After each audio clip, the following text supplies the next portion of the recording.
আচ্ছা বন্ধুরা, কী কী দিয়েছি দেখাবো দেখুন।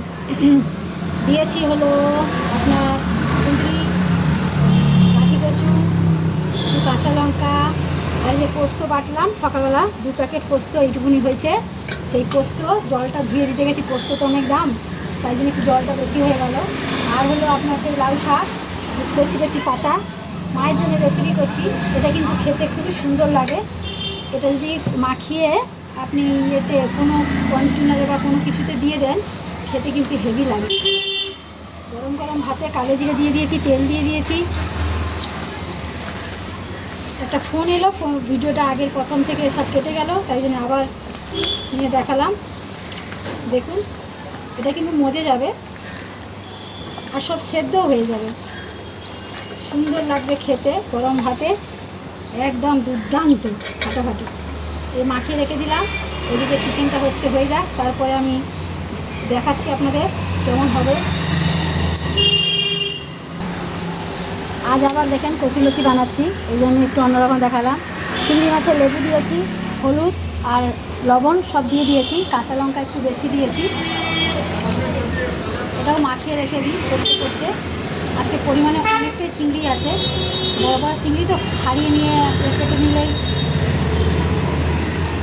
দেখতে থাকুন।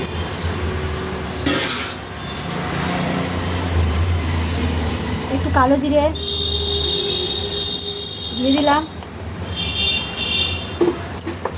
এর পরিমাণে বন্ধুরা সব দিয়ে দেবো। হলুদ দিয়ে দিলাম, কেন কচুলতি অনেকটা আছে। আচ্ছা দেখেন, আমি কিন্তু লাল লঙ্কা দিলাম 1 চামচ, কেন বলুন তো, এখানে কচুলতি আছে 3.5 কিলো, তার চিংড়ি আছে 2 কিলো 250, বুঝেছেন, এই জন্যই পরিমাণ মতন বেশি। আর এটা একটু লাল লঙ্কাটা দিয়ে দিলাম, 2 চামচ মতন দিয়ে দিলাম। এবার মাখিয়ে নেবো বন্ধুরা, পেঁয়াজ দেবো।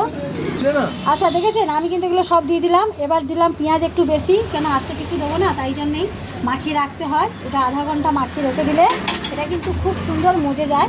আর যেহেতু এই চিংড়ি মাছ লেবু মাখানো আছে, আরও সুন্দর হয়। এবার লং করে লাভ নেই, এটা দেখেছেন ভাপা বসিয়ে দিলাম। এটা যদি কন্টেনারে করেন খুবই সুন্দর হবে। সাউন্ড তো শোনা যায় না বন্ধুরা, বাইরে কিন্তু গাড়ির আওয়াজ, বাইকের আওয়াজ, সব আওয়াজ চলে আসে। এবার এটা ঢাকা দেবো, দিলে হবে। দেখেছেন বন্ধুরা, দারুণ হয়েছে, মানে খেতেও সেরকম টেস্ট খুব ভালো, মানে জবরদস্ত, বুঝেছেন, না খেলে বিশ্বাসই করবেন না এই পোস্ত দিয়ে এরকম। তবে বেগুন বাদ দিয়ে আপনারা যে কোনো সবজি এরকম মাখিয়ে 5 মিনিটের মধ্যে রান্না করে নিতে পারেন। এটা 5 মিনিটের রান্না, দেখেছেন। আয় যায় এক্ষুনি বসালাম, এটা গলে গেল, যেহেতু মাখিয়ে রেখেছিলাম সব কিছু দিয়ে।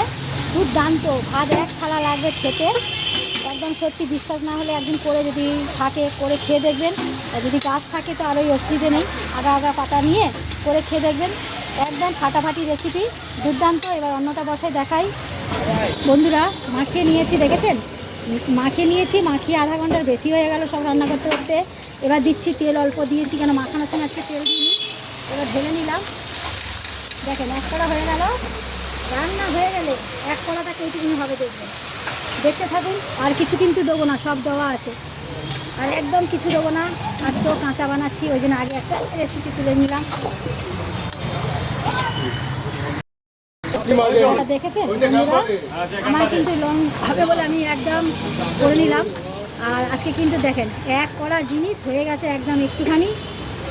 খেতে কিন্তু দুর্দান্ত, তেলের উপরে চলে এসছে, চিংড়ি মাছ ভর্তি দেখা যাচ্ছে, কচুলতি কম। এবার রেডি। সবাইকে টাটা, সবাই ভালো থাকেন, সুস্থ থাকেন, সঙ্গে থাকেন। আজকের মতন এইটুকুনি, আগামীকাল আবার কি দেখি নতুন কিছু নিয়ে আসতে পারি নাকি।